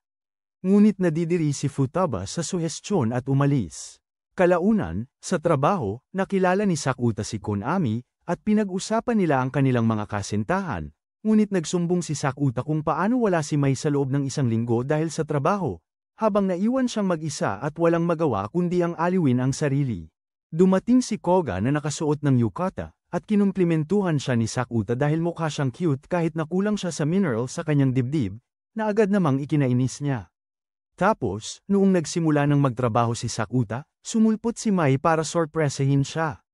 Inasar niya ito dahil iniwan siya nito ng mag-isa, at humingi ng paumanhin si Mai dahil naging masamang girlfriend daw siya na iniwan ng kanyang boyfriend para sa trabaho. Pagkatapos ng trabaho, sabay silang umuwi, at tinanong ni Mai si Sakuta tungkol sa bagong Shoko, at sinabi ni Sakuta na kahit nakipag-usap na siya kay Futaba, wala pa rin siyang naiintindihan, pero ang gusto niya ngayon ay ang maglambingan sila ni Mai. Pero pagkatapos, napansin nila si Futaba na pumasok sa isang kaina-hinalang internet cafe at nagpa siya silang sundan siya. Sinusubukang hanapin siya, tinawagan ni Sakuta ang telepono ni Futaba, at sinagot niya ito. Pero laking gulat niya, lumitaw si Futaba ng personal nang wala ang kanyang telepono, at nang makita niya si Sakuta, mabilis siyang tumakbo. Gayunpaman, naabutan ni Sakuta, at ipinaliwanag ni Futaba na ang adolescent syndrome ay dumagdag ulit. Dumb-oble siya kaya dalawang Futaba na ngayon ang nag-e-exist. Sabi niya na nasa cafe siya dahil inagaw ng isa ang kanyang bahay. Iminungkahi ni Sakuta na manatili si Futaba sa bahay niya, pero si Mai agad na tumanggi, natatakot na baka ang bigat ng dalawang malaking mundo ni Futaba ay humila sa kanya para magloko. Sa halip, iginigiit ni Mai na manatili rin doon. Pagbalik nila sa bahay, sinabi ni Kid na napapaligiran ng maraming masamang tao ang kanyang kapatid kamakailan, ngunit tiniyak sa kanya na siya pa rin ang number 1 na babae nito. Ipinakilala ni Sakuta si Futaba kay Kid, at iminungkahi ni Kid na matulog ito sa kanya, habang ang mga babae naman ay sa kwarto niya, ngunit tumanggi si Sakuta. Kalaunan, naligo si Futaba, at nanatili si Sakuta malapit, nagtatanong sa kanya. Inamin niya na siya ay natatakot at hindi maintindihan. Bakit ito nangyayari? Nag-aalala na baka kung ano ang gawin ng isa pang Futaba. Baka magpadala ng nakakagulat na bagay kay Kiyomi gaya ng litrato ng kanyang nilutong baka o kaya ay magbenta ng litrato ng kanyang mga paa online. Nang gabing yun, natulog si Sakuta sa labas para ipag-amit ang kanyang kwarto sa mga babae, pero sumulpot si Mai para samahan siya. Tinanong niya kung ano ang ginagawa nito. At sabi ni Mai na gusto niyang maging malapit at makasama ang kanyang nobyo pagkatapos ng matagal na pagkawalay. Tinanong niya ito tungkol kay Futaba, at medyo nalungkot si Mai na mas nakatuon siya dito kaysa sa sarili niyang kasintahan na nasa harap niya. Nalungkot siya na hindi sila makakapag-date sa araw ng kanyang pahinga, dahil alam. Naguguguli ni Sakuta ang kanyang tipo taba. Gusto ni Sakuta humingi sa kanya ng pabor at bantayan si Futaba. At sinabi ni Mai na tabla na sila matapos siyang iwan para magtrabaho. Hinihiling ni Sakuta na gantimpalaan siya, at ipinaalam ni Mai na ayos lang sa kanya na siya ang gumawa ng unang hakbang, nagpapahiwatig na halikan niya ito. Susubukan ni Sakuta, pero pumalpak ito dahil nauntog niya ang ulo niya, nasira ang sandali. Gayunpaman, tiniyak ni Mai na marami pa silang pagkakataon mamaya. Kinabukasan, nagustuhan ng lahat ang luto ni Mai, at hindi maiwasan ni Sakuta na hilingin na sana maging asawa niya ito. Asawa balang araw, tumunog ang doorbell, at dumating si Shoko para bisitahin ang mga pusa, napansin kung gaano kasikat si Sakuta sa mga babae. Sa paaralan, hinanap ni Sakuta ang isa pang Futaba, pero hindi niya nakita sa lab. Nakita niya naman si Futaba na nanunood kay Kunami maglaro ng basketball para silipin ang kanyang matitigas na abs. Inasar niya ito sa paghanga kay Kunami, at sinabi ni Futaba na magtampo na lang siya. Nang tanungin ni Sakuta kung bakit gusto niya ito, naalala ni Futaba noong binigyan siya ni Kunami ng tinapay na tsokolate noong nagugutom siya, na labis siyang naantig, pero sinabi niya na hindi dahil sa tinapay yun kundi nakuha niya ang loob niya. Ang pagdating niya sa tamang panahon na may kabaitan noong nahihirapan siya. Tinanong ni Futaba si Sakuta kung bakit siya narito, at sinabi ni Sakuta kay Futaba na ang isa pang Futaba ay nakatira sa kanya. Sabi ni Sakuta na noong una'y pinaghihinalaan niya na isa sa kanila ay peke, pero matapos niyang makilala silang dalawa, hindi na niya alam. Dagdag pa niya na yung futaba sa bahay ay hindi alam kung bakit nangyayari ito, pero yung futaba sa harap niya ay nagsasabing nagsisinungaling yung nasa bahay, dahil alam nilang dalawang futaba kung bakit nangyari ito, pero ayaw nilang magpaliwanag. Samantala, yung futaba sa bahay ni Sakuta ay nagtuturo. Nasa math si Kid at Shoko, habang nakatanggap si Mai ng tawag mula sa kanyang ahente. Nang banggitin ni Mai na nasa bahay siya ng kanyang kasintahan, nagulat ang ahente. Maya-maya, kinausap ni Sakuta si Kunami, na nagpahayag ng pag-aalala sa kalagayan ni Futaba, at napagtanto ni Sakuta na may pag-asa pa para sa nararamdaman ni Futaba kay Kunami. Pagkatapos, tumawag si Sakuta sa bahay, at nang sumagot si Mai, inutusan siya nitong umuwi dahil may mahalaga silang pag-uusapan. Ngunit ang kanilang usapan ay naantala ni Kamisato, na kinumprante si Sakuta tungkol sa pagiging kaibigan niya kay Futaba. Sinabi niya kay Sakuta na unti-unting sinisira ang kanyang sarili, at nang tanungin siya kung ano ang ibig niyang sabihin, ipinakita ni Kamisato kay Sakuta ang kanyang lihim na account, na puno ng malalamang na larawan niya para sa mga lalaki. Maya-maya, sa bahay, naliligo si Futaba, at tinanong siya ni Sakuta ng mas maraming tanong, ngunit sa pagkakataong ito, binanggit niya ang kanyang lihim na account, na tumama sa kanya at nagpaunawa sa kanya kung bakit may dalawa sa kanya. Inamin niya na una niyang ginawa ang account para makipag-ugnayan sa iba ng normal, ngunit agad itong naging pribado niyang espasyo para kumuha ng atensyon na kailangan niya sa kanyang buhay na kulang sa atensyon. Ipinagtapat ni Futaba na madalas niyang napapansin na tinititigan siya ng mga lalaki na nagdudulot sa kanya ng pagkasuklam sa sarili niyang katawan, at ang pagpopost ng kanyang mga litrato online ay nagbigay sa kanya ng atensyon na kanyang inaasam, ngunit puno rin siya ng pagkakasala na lumilikha ng pagkakasalungatan sa kanyang sarili.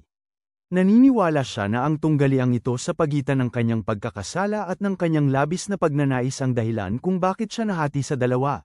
Kaya't hinihiling ni Futaba kay Sakuta na tulungan siyang kumbinsihin ang kanyang kabilang sarili na itigil ang pag-upload ng mga litrato at paglalantad ng kanyang sarili sa mundo. Pagkatapos, nakipagkita si Sakuta kay Mai at sa wakas ay nagtanong kung ano ang gusto nitong pag-usapan. Kinabahan siya nang ibunyag nito na ang kanyang ahensya ay ipinagbawal siyang makipag-date o kahit makita ang kanyang boyfriend. Kapag kumalma na siya, pumayag silang tiisin ang layo para sa kapakanan ng kanyang karera at nangakong ipaglalaban ang kanilang relasyon. Kinabukasan, sinabi ni Sakuta kay Futaba na alam niya ang tungkol sa mga litrato niya, at hinala niya na narito siya para magpanggap na kanyang ama at pigilan siyang magpatuloy sa pagpapakita sa mga estranghero ng kanyang pisngi, pero ipinaliwanag ni Sakuta na kasama niya siya dahil hindi makakasama sa kanya si Mai, na siyang nagpapailang kay Futaba. Nagbukas siya ng higit pa tungkol sa kanyang mga litrato, sinasabing nagmumula ang mga ito sa kanyang pagkamuhi sa sarili niyang katawan, at ang malalambot na kurba na ikinakahiya niya. Pagkatapos, hinihiling ni Futaba kay Sakuta na pumili sa pagitan niya at ng isa pang bersyon ng kanyang sarili. Matapos ang ilang araw na pag-iisip, inaamin ni Sakuta na hindi pa rin siya makapili. Biglang lumitaw si Kunami, humihingi ng pamaypay, at hinihikayat ni Sakuta si Futaba na tulungan siya, na nagiging dahilan para mas mapalapit siya rito.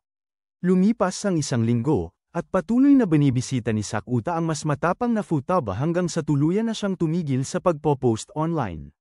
Bigla, nakatanggap si Futaba ng isang mensaheng nagbabanta mula sa isang taong nakakilala sa kanya sa mga litrato, at gusto siyang makita upang palawakin ang kanyang sakop, o kaya'y ilantad siya. Kinuha ni Sakuta ang kanyang telepono at nagbanta na tatawag ng pulis sa taong ito, at pagkatapos nito, nakiusap si Futaba kay Sakuta na burahin ang kanyang account. Pagkatapos, inihatid siya ni Sakuta sa bahay, at humingi siya ng paumanhin sa nangyari, ngunit tiniyak niya na okay lang.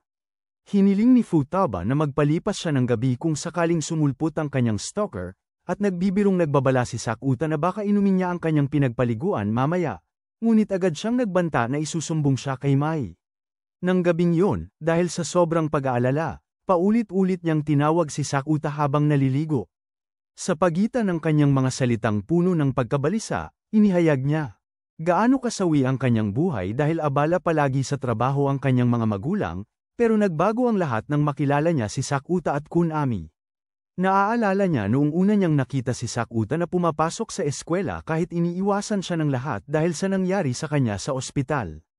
Ang kanyang walang pakialam na ugali ay nakakuha ng kanyang pansin, at naging magkaibigan sila agad. Ngayon, natatakot siyang mawala silang dalawa ni Kunami kapag nagkaroon na sila ng kanya-kanya nilang relasyon, pero tiniyak ni Sakuta na mali ang iniisip niya tungkol sa kanila at tinawag si Kunami para patunayan ito. Agad na dumating si Kunami, nag-aalala kung may nangyari kay Futaba, at nakikita kung gaano ka. Ang pag-aalala ay nagpapadama kay Futaba. Naiiyak siya, napagtatanto na hindi siya nag-iisa, at mayroon talaga siyang mga kaibigan na nagmamalasakit sa kanya. Pagkatapos kumalma ang mga bagay, sinorpresa sila ni Sakuta ng mga paputok, gustong magbahagi ng isang masayang sandali. Sinindihan nila ang mga ito sa dalampasigan, nagtatawanan at nag-e-enjoy sa gabi, muling natutuklasan ang lakas ng kanilang pagkakaibigan. Tinanong ni Futaba si Kunami kung bakit hindi niya tinanong kung ano ang nangyayari, ngunit sinabi niya na hindi niya kailangan, dahil ang ilang bagay ay nauunawaan ng hindi sinasabi. Ang kanyang sagot ay muling nagpakilig sa puso niya, at inanyayahan niya silang dalawa, para sabay na panoorin ang paparating na festival ng paputok. Kinabukasan, umaalis si Kunami, at sinasabi ni Futaba, na mas palaban, kay Sakuta na alagaan si Futaba na mahiyain, na alam niyang mas nangangailangan sa kanya. Pagbalik ni Sakuta sa bahay, sinabi niya sa kabilang Futaba na nabura na ang account. Napansin niya ang wallpaper ng phone niya, na litrato niya, ni Kunami, at ng kabilang Futaba, at tahimik siyang ngumiti. Kinabukasan, nagising si Sakuta na may mga pasang nakakalat sa mukha niya. Sinabi ni Kid sa kanya na nawawala si Futaba. Nagpapanik, hinanap niya ito sa ulan. Sa bahay nila, sinabi ni Futaba na medyo matapang, na hindi pa rin sila nagsasama at hinulaan kung nasaan ang isa pa. Nagmadali si Sakuta sa eskwelahan, basang-basa, at natagpuan siya doon. Inimbitahan niya itong manood ng mga paputok kasama sila ni Kunami, pero tumanggi ito, dahil naniniwala siyang malapit na siyang mawala at ang isa pang bersyon ang mananatili bilang totoong Futaba. Naluha siya, kumbinsido na mas mabuting kaibigan sa kanila ni Kunami ang kanyang ibang sarili, pero tinawag siyang tanga ni Sakuta at sinabi na magkita sila sa istasyon ng tren. Ngunit habang papaalis siya, biglang bumagsak si Sakuta at nagising sa ospital kasama si Mai sa tabi niya, na nagbalita sa kanya na nagkasakit siya dahil sa matinding ulan. Pagkatapos, kinumprante niya si Futaba, at sinabi sa kanya na dapat niyang tigilan ang paniniwala na wala siyang halaga, at mahalaga siya sa mga tao sa paligid niya. Naantig siya sa kanyang mga salita, at pumayag siyang sumama sa kanya at kay Kunami para manood ng fireworks. Hinikayat siya ni Sakuta na sabihin yun ng malakas sa isang taong mahalaga sa kanya, at tinawagan niya ang isa pa niyang sarili, sinasabi na gusto niyang manood ng fireworks nang magkasama sila. Sa sandaling yun, biglang nawala si Futaba, at nang sagutin ni Sakuta ang telepono, naririnig niya ang boses ni Futaba at napagtanto niya na sila ay naging isa. Kalaunan, dumalo ang tatlo sa piyesta ng mga paputok, suot ni Futaba ang kanyang kimono. Habang nililiwanagan ng mga paputok ang langit, inamin ni Futaba ang kanyang nararamdaman kay Kunami, ngunit hindi umaasa ng sagot, alam na ang puso nito ay nabibilang sa iba. Habang may mga luha sa kanyang mga mata, siya ay ngumiti ng mahina, pinahahalagahan ang sandali kasama ang kanyang mga kaibigan habang ang mga paputok ay sumasabog sa itaas nila. Lumipas ang mga linggo, at malungkot si Sakuta, miss niya ang init ni Mai matapos silang pagbawalan na mag-date sa publiko, ngunit tiniyak ni Mai sa kanya na kapag ang bagong taon ng paaralan nagsimula, magkakaroon sila ng mas maraming oras na magkasama. Nang hanapin siya ni Sakuta sa paaralan, wala siya kahit saan. Sa kalaunan, natagpuan niya ito sa labas ng kanyang apartment, ngunit sa kanyang pagkabigla at pagkalito, hindi siya nakilala ni Mai at inaakusahan siyang isa siyang stalker ng kanyang kapatid. Bigla, lumitaw ang isang maliit na blonde, na nag-aangking ang tunay na Mai, habang ang babae sa harap niya ay ang kanyang kapatid na si Nedoka, na nakipagpalit ng katawan sa kanya. Ipinaliwanag niya na ang pagpapalit ay nangyari dahil sa adolescent syndrome, na sawang-sawa na si Sakuta na harapin. Sa loob ng apartment ni Mai, nagpapanik si Nedoka at iginigiit na panaginip lang ito, pero sinasabi ni Mai na tanggapin na lang ang katotohanan at huwag nang magreklamo. Pagkatapos, nalaman ni Sakuta na isang idol si Nedoka, pero siya rin ang nakababatang kapatid ni Mai na hindi gaanong kasing ganda at mas nakakainis. Ipinaliwanag ni Mai na dumalaw si Nedoka noong nakaraang gabi, ayaw umuwi, at nagising na lang silang nagpalit ng katawan. Napagdesisyonan ni Mai na mamuhay sila bilang isa't isa hanggang sa malaman nila kung paano magbalik sa dati. Nagpalitan sila ng schedule at mga gawi, at inatasan si Sakuta na tulungan si Nodoka na umakto na parang si Mai. Kinabukasan, papunta sa eskwela, nag-aalala si Nodoka na mahalata ng mga kaklase ni Mai. Siya, ngunit sinisiguro ni Sakuta sa kanya na ang kanyang sikat na kapatid na celebrity ay talagang palagi ang nag-iisa. Sumagot si Nodoka na hindi lang ang kanyang kapatid ang walang kaibigan, kaya mas madali siyang tularan. Kalaunan, nagtapat si Mai kay Sakuta na maaaring siya ang dahilan nito, dahil ginawa siyang celebrity ng kanyang ina para inisin ang kanyang dating asawa, at ang kanyang bagong asawa, ang ina ni Nodoka, na ginawa namang idolo si Nodoka para makipagkumpetensya sa kanya. Kalaunan, nag-alala si Sakuta na baka hindi kayanin ni Nodoka ang pagsakay sa tren bilang isang idolo, ngunit tiniyak niya sa kanya na hindi siya ganun kasama. Pinag-aaralan niya ang kilos ni Mai, maingat, at agad na humahanga kay Sakuta kung gaano kitoto siyang gayahin ang kanyang kapatid. Pagkatapos, nakilala ni Sakuta si Futaba, na naniniwalang ang lahat ng kaso ng adolescent syndrome ay nagmumula sa hindi matatag na emosyon. Inamin ni Sakuta na ang problema ni Nodoka ay nagmumula sa pagiging mas mababa kay Mai, kahit hindi niya alam kung paano ito lulutasin. Kalaunan, nagtungo sina Sakuta at Nodoka sa dalampasigan. Napatingin siya sa kanyang mga binti, iniisip na hindi masamang paraan para mawala kung sa pagitan ng mga ito. Habang iniisip ni Nodoka kung paano magkakagusto ang kanyang kapatid sa ganitong isang taunang nagpapakasarap, pagkatapos ay kinukutya ni Sakuta si Nodoka dahil sa pagiging hindi tapat at isip bata nito, tumatakbo palayo imbes na harapin ang kanyang damdamin tungkol kay Mai. Nang tangkaing makipagtalo ni Nodoka, pinutol niya ito sa pagsasabing alam na ni Mai ang totoo. Nang maglaon, nagtanong si Nodoka kung maaari siyang tumuloy sa bahay ni Sakuta.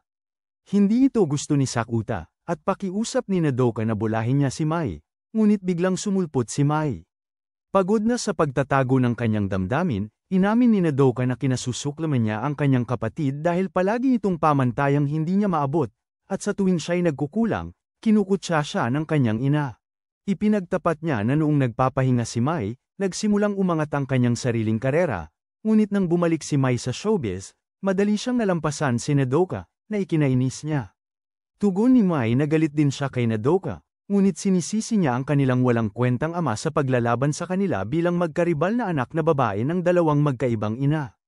Kalaunan, lumipat si Mai sa bahay ni Sakuta, at naghinala si Kii na palaging nag-uuwi ng bagong babae ang kanyang kapatid.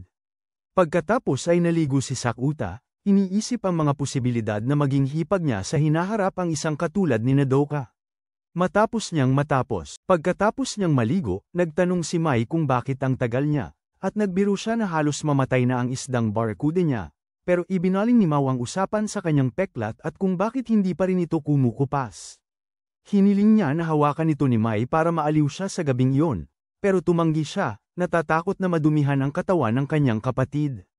Lumipas ang mga linggo habang kapwa ipinamumuhay ng magkapatid ang buhay ng isa't isa, nagtatrabaho, nagpaprakti, at nag-i-interview na parang lagi na nila itong ginagawa. Isang araw, sa pagbisita ni Shoko, muling nagtanong si Sakuta kung may kapatid ba siya, pero sabi ni Shoko ay wala. Maya-maya, sa trabaho, bumisita si Mai, na nakulong pa rin sa katawan ni Nodoka para magreklamo kung gaano kahigpit ang nanay ni Nodoka. Kinukumusta ni Sakuta kay Mai ang progreso ni Nodoka, pero baliwala lang kay Mai at sinasabing kaya ni Nodoka ang sarili niya. Ilang araw ang lumipas, napadaan si Sakuta sa isang shooting at nakita si Nodoka, nag-a-acting bilang Mai. Nahihirapan siya sa presyon, inatake ng nerbiyos, at bumagsak, nasaksihan lahat ni Sakuta. Pagkatapos, sinabi niya kay Mai ang nangyari, ipinapaliwanag na hindi kaya ni Nodoka ang parehong antas ng stress na kinakaya ni Mai. Sa school, napansin ni Kyunami ang malungkot na mukha ni Sakuta. Tinanong ni Sakuta kung ano ang pakiramdam na magkaroon ng nakatatandang kapatid na mas magaling sa'yo. Hindi alam ni Kyunami, kaya tinawagan niya si Kamisato, na may alam. Nang tanungin din siya ni Sakuta ng parehong tanong, sinabi ni Kamisato na nakakainis na may nakatataas na kapatid na babae dahil palagi siyang ikinukumpara dito, na nagpaunawa kay Sakuta tungkol sa relasyon ni Mai at Nodoka. Pagkatapos, binigyan ni Mai si Sakuta ng ekstrang susi sa kanyang apartment, sinasabi na kailangan niya si Sakuta para kausapin si Nodoka at payuhan. Bago siya pumasok, binalaan siya ni Mai na huwag buksan ang cabinet sa kwartong Hapones. Nang bisitahin ni Sakuta si Nodoka, tiniyak niya dito na mahusay ang ginawa niya kahit na nahimete siya. Na napangiti siya ng totoo sa unang pagkakataon. Sinasabi niya sa kanya na yun ang dapat niyang maging ngiti sa halip na gayahin ang peking ganda ni Mai. Habang tumitingin sa kalat, naalala ni Sakuta na halos nagiging tagalinis siya ni Mai. Habang naliligo si Nodoka, nanaig ang kanyang kuryosidad, at binuksan niya ang ipinagbabawal na cabinet, umaasang mahanap ang lihim na taguan ni Mai. Sa loob ng cabinet, nakita ni Sakuta ang isang dilaw na kahon, at nang tingnan niya ang loob, ang tanging naiisip niya ay dapat magkaayos na lang ang magkapatid. Pagkatapos, umuwi siya, sinabi kay Mai na nagawa na niya ang lahat ng mga gawaing bahay sa kanila para kay Nodoka, at sinabi niya na dapat magkaayos na sina Mao at Nodoka. Nakakainis sa kanya ang mga sinabi nito, at natulog siya nang hindi nagpapakita ng pagmamahal, kaya wala siyang natanggap. Maya-maya, nanood si Sakuta ng horror movie kasama si Nodoka, at panay ang tili niya sa lahat ng bagay na parang may humahabol sa kanya. Pinayuhan siya ni Sakuta na pag-aralan na lang ang mga pelikulang mas magaan ni Mai kung gusto talaga niyang matutong umarte na katulad niya. Pero frustrated si Nodoka dahil bukas na ang shooting niya. Nang tangkang umalis si Sakuta, pinigilan siya ni Nodoka at hiniling na samahan siya habang naliligo siya. Nagsasabi na nararamdaman niya ang aura tuwing naliligo siya. Gayunpaman, tumanggi si Sakuta dahil ayaw niyang inisin si Mai, dahil alam niyang galit siya kapag nahuhuli siya. Pag-uwi niya, sinalubong siya ni Kid sa sahig, at tinanong ni Sakuta kung anong nangyayari. Sinabi niya na may sarili siyang dahilan para gawin ito.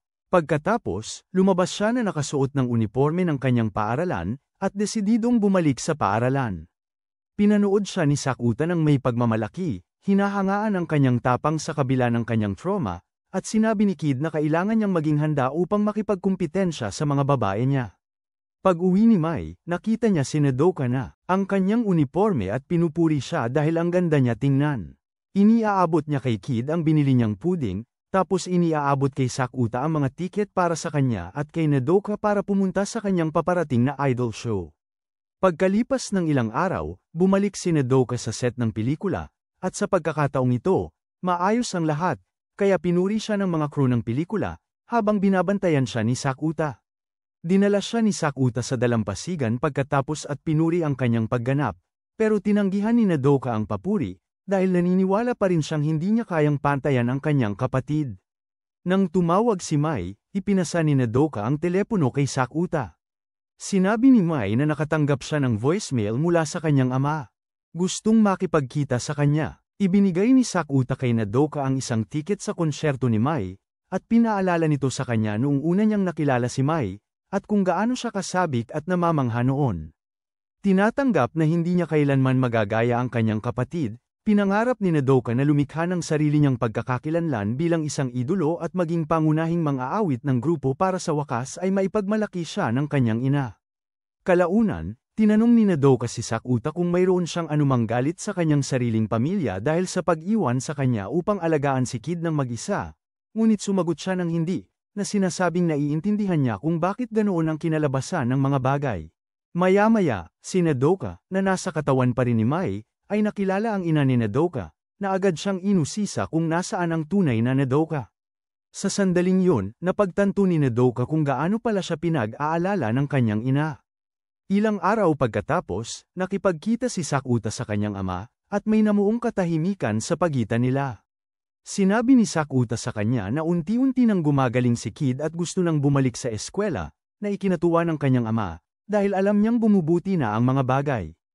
Tinanong naman siya ni Sakuta kung ano ang maging magulang, at sinabi ng kanyang ama na ang pagiging magulang ay nangangahulugang pagharap sa mga bagong hamon. At nararanasan araw-araw, pati na yung hindi niya inaasahan, at nababanggit niya ang isang nakakahiyang kwento tungkol sa pagkakataong nakatulog siya habang pinapalitan niya ang lampin ni Sakuta. Pagkalipas ng ilang linggo, sina Sakuta at Nodoka ay dumalo sa konsyerto ng idolo ni Mai. Ang grupo ay nagtatanghal ng may sigla na maaaring makipagkumpitensya sa anumang grupo ng idolo mula sa Korea, at si Nodoka ay nanunood ng may paghanga. Sa intermission, ang mga miyembro ay nag-uusap at nagbibiruan tungkol sa kanilang pagtatanghal, pawis na tumutulo sa kanilang mga pisngi, para mapasaya ang mga manonood. Pagkatapos, tumugtog sila ng isa pang kanta, at kapag si Mai ang nagtanghal, nangingibabaw siya sa iba. Kahit na nailigtas ang isang medyo alang-ng miyembro mula sa nakakahiyang sitwasyon. Tinitingnan nito ni Nodoka ng may paghanga, pero oras na para malaman kung sino ang magiging susunod nilang bokalista, at nang i-anunsyo na si Nodoka ito, naghiyawan ang lahat sa pagdiriwang, maliban kay Nodoka. Pagkatapos ng palabas, nakita ni Nodoka ang kanyang ina na binabati si Mai, hindi alam na hindi ito ang kanyang anak, at sinasabi kung gaano siya ka-proud. Nasaktan, tumakbo si Nodoka sa dalampasigan at sumugod sa dagat, sinusubukang magpakalunod. Hinabol siya ni Sakuta at pinigilan habang siya ay bumabagsak, sumisigaw na hindi siya nababagay. Sa mundong ito, sinasabi niya sa kanya na labis na masasaktan si Mai kung mawala ang kanyang kapatid, ngunit ayaw maniwala ni Nodoka, kumbinsido na kinasusuklaman siya ni Mai. Pagkatapos, ipinapakita ni Sakuta sa kanya ang katibayan na iba ang totoo. Inaakay ni Sakuta si Nodoka pabalik sa apartment ni Mai at binubuksan ang parehong kahon mula sa cabinet. Sa loob ay mga tambak ng liham na isinulat ni Nodoka kay Mai sa paglipas ng mga taon, na nagpapatunay kung gaano siya kamahal ni Mai. Inaamin ni Nodoka na ipinadala niya ang mga liham na iyon noong bata pa siya para maintindihan na magkaiba sila ng ina. Inakala niya na nakakaabala lang siya nang mapagtanto niyang hindi sila tunay na magkapatid. Bigla, pumuno sa silid ang boses ni Mai. Ipinakita na nakikinig pala siya. Ipinapaliwanag ni Mai na ang mga sulat na iyon ang nagbigay sa kanya ng lakas at tapang para magpatuloy sa pagtatrabaho ng mabuti, kahit pagod na siya at parang gusto nang sumuko. Labis na naantig, napahagulgol si Nodoka habang pinapasalamatan siya ni Mai sa pagiging napakagandang nakababatang kapatid. Sumigaw si Nodoka, gustong malaman kung bakit kaya ni Mai ang lahat ng mas mahusay, pati na rin ang pagiging siya. Ipinahayag ni Mai ang kanyang pagkayamot sa pamamagitan ng pagsampal kay Sakuta sa halip, sinasabing hindi niya kayang masira ang magandang mukha ni Nodoka dahil gustong-gusto ito ng kanyang mga tagahanga. Pagkatapos, inihayag ni Mai na ang nanay ni Nodoka, sa kabila ng kanyang pagiging istrikto, nanginginig siya sa pag-aalala kung tunay bang masaya ang kanyang anak na babae. Muling napahagulgol si Nodoka, umiiyak na ang gusto lang niya ay ngumiti at mahalin siya ng kanyang ina ng tapat. Mahigpit siyang niyakap ni Mai habang humiikbi at humihingi ng tawad si Nodoka. Sa sandaling yun, sa wakas nagkaintindihan ang dalawang magkapatid, at agad na bumalik sa kani-kanilang tunay na katawan. Nagdiwang sila, at labis na natuwa si Sakuta na bumalik na ang kanyang kasintahan sa kanyang orihinal na pagkatao.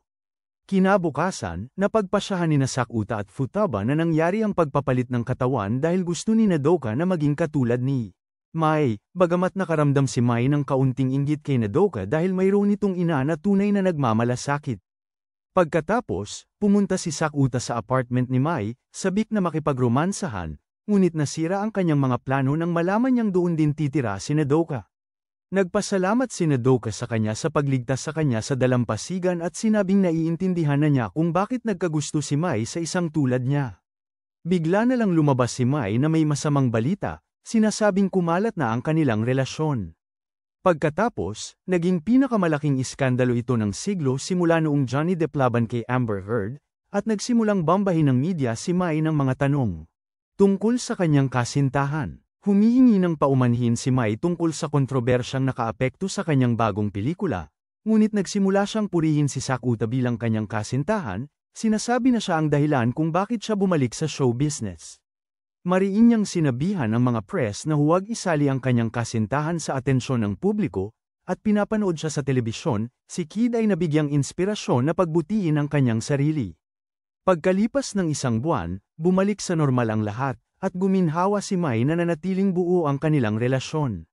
Pagkatapos ay binigyan ni Sakuta si Mai ng labis-labis na papuri mula ulo hanggang paa, hinahangaan ang bawat bahagi niya at nagpapahayag na siya ang pinakamaswerteng lalaki na nabubuhay. Tinatanong niya kung pareho ang nararamdaman ni Mai, at sinabi ni Mai na mas mahal niya ito higit pa sa kanyang may isip. Naghiwalay sila para sa araw na iyon, at natuklasan ni Sakuta ang isang liham mula kay Shoko, na humihiling na magkita sila. Alam niya agad na galing ito sa tunay na Shoko, ang babaeng minahal niya noon ng labis. Ipinakita ni Sakuta ang liham kay Futaba at tinanong kung paano niya ito dapat harapin. Pinayuhan siya ni Futaba na sabihin muna kay Mai, ngunit nag-alinlangan si Sakuta. Nag-aalala siya na kung baliktad ang sitwasyon, makakaramdam siya ng pagtataksil kung makipagkita si Mai sa kanyang dating gusto. Bigla, umamin si Futaba na matagal na niyang ina-update si Mai sa pamamagitan ng text. At biglang sumulpot si Mai para pag-alitan si Sakuta. Sinabi niya na dapat makabalik siya bago mag-alas 6 pagkatapos makipagkita kay Shoko, na ikinagulat niya dahil hindi siya nagseselos. Ipinaliwanag ni Mai na interesado rin siya sa dalawang Shoko at kung paano nailigtas ng isa sa kanila ang kanyang boyfriend. Humanga si Sakuta sa kanyang pagiging matured kaya bigla siyang lumundag sa bintana at sumigaw sa buong mundo kung gaano niya kamahal si Mai, na ikinahiya niya ng sobra. Sinabi ni Mai na ipakita niya ang kanyang pagmamahal sa ibang paraan, kaya sinubukan siyang halikan ni Sakuta, pero tinulak siya ni Mai. At sinabi niya na hindi siya papayag na halikan siya bago siya makipagkita sa kanyang dating mahal. Kalaunan, pauwi na sila, nang biglang lumitaw ang dating kaibigan ni Kaide, si Kano, at nagtanong. Para makausap si Sakuta ng sarilinan. Sabi ni Sakuta kay Mai na makipagkita kay Shoko habang kinakausap niya si Kano. Tapos, umamin si Kano na nakukonsensya siya dahil hindi niya napigilan ang pambubuli ni Kid at sinabi sa kanya na pagkaalis ni Kid sa eskwela, naranasan din ng mga bully ang ginawa nila. Dahil nababagabag pa rin sa konsensya, nagtanong siya kung pwede niyang makita si Kid para humingi ng tawad, pero tumanggi si Sakuta, nag-aalala na baka muling magbukas ang lumang sugat. Sa beach, hindi sumipot si Shoko, at nagdesisyon si Sakuta na umuwi na kasama si Mai, pero bago yun ay sumulat siya ng mensahe sa buhangin para kay Shoko, na nagsasabing nakahanap na siya ng ibang masamang babaeng i-date. At pagmamahal kaysa sa kanya. Pagbalik sa bahay, tuwang-tuwa si Kid na ipinapakita kay Sakuta ang kanyang mga layunin para sa taon, mula sa paglabas ng bahay hanggang sa pagkain sa labas. Binasa ito ni Sakuta at nakita niya na karamihan ay tungkol sa kagustuhan niyang maging kasintahan, kapatid niya sa hinaharap, pero ang nakatawag pansin kay Sakuta ay ang sinabi ni Kid na gusto niyang bumalik sa eskwelahan. Naantig, hinikayat siya ni Sakuta na magsimula sa maliit at iminungkahi na bisitahin muna ang mga panda, na ikinatuwa niya lalo. Sa hapunan, naghanda si Mai ng pagkaing napakasarap kaya na-inspirasyon si Kid at nangakong matututong magluto na katulad niya. Bigla, tumunog ang telepono at galing ito kay Shoko. Sinagot ni Sakuta, pero lumalabas na yung isa palang Shoko. Nang tanungin niya kung siya ang nagpadala ng sulat, itinanggi niya ito. Pagkatapos, tinanong ni Kid kung pwede niyang sagutin ang susunod na tawag mula kay Shoko bilang bahagi ng kanyang mga layunin para sa taon. Si Mai, humanga sa determinasyon ni Kid, nagmungkahi na magprakti muna sa pamamagitan ng pagsagot sa tawag mula sa kanya. Nang tumunog muli ang telepono, nanginig si Kid pero naglakas loob na sumagot. Binati siya ni Mai dahil sa pagiging matapang, pero biglang bumagsak si Kid na may lagnat, at kahit ganon, ngumiti pa rin siya ng matamis at sinabing sabik na siyang lumabas para makita ang mga panda. Nang gabing yon, tiningnan ni Sakuta ang nakatulog na si Kid at napansin ang kakaibang pasa na nabubuo sa kanyang leeg. Sa panaginip, nagpakita si Shoko, hinihikayat siyang maging mas mabait na tao. Nagising si Sakuta mula sa panaginip na may mga luha sa kanyang mata at isang pakiramdam na hindi niya maipaliwanag. Pagkalipas ng ilang araw, kinumusta siya ni Koga, tinatanong kung okay lang siya. Sinubukan ni Sakuta na bulahin siya para hindi mag-alala, pero hindi siya nalinlang ni Koga. Hiniling niya na tulungan siyang buhatin ang tangke ng serbesa, at nang ginawa niya ito, nagbilang siya pababa, binubuhat ito gamit ang Mississippi's, na ikinagulat niya. Nahihiya, inaamin niyang madalas niyang sabihin ang linyang yun at nakakailang na napagtanto kung paano siya nagmumukhang talunan, pero inamin ni Sakuta na napasaya siya ng mga salita niya. Pag-uwi ni Sakuta, nakita niyang sinasagot ni Kid ang tawag sa telepono mula kay Mai. Pagkatapos, sinabi ni Mai kay Sakuta na may ipahahayag si Kid, at buong pagmamalaking ipinakita ni Kid sa kanya ang kanyang planong hakbang-hakbang para ihanda ang sarili na lumabas ng bahay. Nagsimula siya sa pamimili ng magagandang damit kasama si Mai, na nakita ni Sakuta bilang isang malaking hakbang pasulong. Pagkatapos ipakita ang kanyang damit, nagtanong si Kid kung maaari na siyang lumabas. Tinulungan siya ni Sakuta sa pagpili ng sapatos, nakatayo bilang kanyang panangga, at hinihikayat siya sa kanyang mahinahong salita bilang kanyang kapatid. Nanginginig si Kid, natatakot na mabaigo, ngunit tumatangging sumuko, ayaw manatiling nakakulong magpakailanman. Binuksan ni Sakuta ang pinto, at kahit nakapikit siya, inakay niya siya palabas. Nang sa wakas ay imulat niya ang kanyang mga mata, napagtanto niyang nasa labas siya at napahagulhol sa iyak, hindi dahil sa takot, kundi dahil sa labis na tuwa. Niyakap siya ni Sakuta habang siya'y umiiyak, labis na naantig sa kanyang tapang. Mula noon, patuloy na bumubuti si Kid. Naglakas loob siyang lumabas ng malayo hanggang sa makakain siya sa lugar ni Mai at makapaglaro pa. Sa parke, pagkalipas ng isang buwan, inaasar ni Futaba si Sakuta na para siyang may gusto sa kapatid niya, pero pinuri siya dahil isa siyang napakagandang kapatid. Kalaunan, sumakay si Kid sa tren kasama ang lahat at kumapit sa kanyang kapatid, natatakot sa mga hindi niya kilala. Dahan-dahan siyang sinabihan ni Sakuta na tumingin sa labas, at namangha siya nang makita muli ang dagat pagkatapos ng mahabang panahon. Nasiyahan silang lahat sa isang payapang piknik sa dalampasigan, nagtatawanan at kumakain ng mga bola-bola ng kanin. Biglang, lumitaw si Kano, pero hindi na nakilala ni Kid ang kanyang dating kaibigan. Nasaktan si Kano, at tahimik na ipinaliwanag ni Sakuta na wala nang alaala si Kid. Ilang taon na ang nakalipas, sinubukan ni Sakuta na gisingin ang kapatid niya para sa eskwela, pero nasumpungan niya itong takot sa kanyang harapan, at hindi makilala kung sino siya o kung nasaan siya. Napag-alaman ng mga doktor na si Kid ay dumaranas ng dissociative disorder dahil sa labis na stress, na nagdulot ng pagkawala ng kanyang pagkakakilanlan at lahat ng kanyang alaala, halos para bang ipinanganak ang isang bagong bersyon ng kanyang sarili. Napagtanto ni Sakuta na binura ni Kid ang mga alaala ng pambubuli sa kanya ng kanyang mga kaibigan para protektahan ang kanyang puso. Noong una, halos hindi makapagsalita si Sakuta sa kanya, hindi matanggap na ang kapatid na. Alam niyang wala na. Ang pagkakaiba sa pagitan ng dating Kid at ng kasalukuyan ay nagtulak sa kanya sa bingit, hanggang isang araw, umuwi siya at nakita si Kid na puno ng sugat at pasa, at ang kanyang ina na unti-unting nasisiraan ng isip, hindi matanggap ang kalagayan ng kanyang anak. Isang gabi, biglang nakaramdam si Sakuta ng matalim na sakit na parang kutsilyo sa kanyang dibdib, at lumitaw ang peklat na parang kuko ng tigre. Binaliwala ng doktor ang kanyang hindi kapani-paniwalang kwento, sinasabing sinaktan niya ang sarili para mapansin. Desperado at nag-iisa, lumabas ng palihim si Sakuta papunta sa dalampasigan, kung saan nakilala niya si Shoko, na nakinig sa kanya. At naniwala sa bawat salita. Simula noon, patuloy niya itong nakikita, at unti-unting nahuhulog sa kabutihan nito.